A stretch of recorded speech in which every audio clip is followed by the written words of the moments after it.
everybody has a little center part in their nerve that does not have nerve tissue in it. And when we look at your nerves, your center part is very large. And so that indicates you do have healthy nerves here, but no nerves in this area.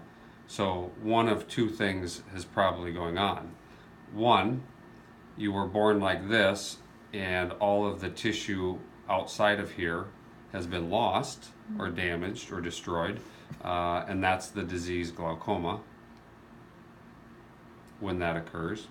Or two, that's just the way you were born, and it's not changing over time, and that's just the appearance of it. So while you're dilating, I'm going to get a much better view after the pupils are big and we look at it that way.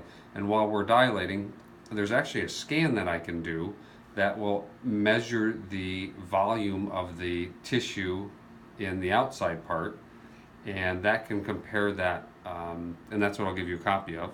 And that volume of tissue, we can compare that to a database of people that have glaucoma, a database of people that don't have glaucoma, and kind of put us at a risk of what's going on.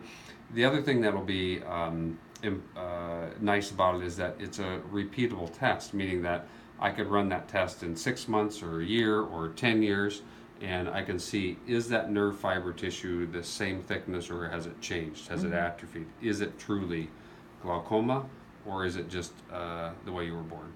Okay? Okay. So now I'm sure you were quoted as far as the price goes for the examination, or I noticed we're not submitting this as insurance. When we do that scan, there is an extra fee for it, and I can't remember. I think it's right around $50 or $45 or something like that. Now, this is a medical condition when we have a nerve that looks like that, whether you have glaucoma or not.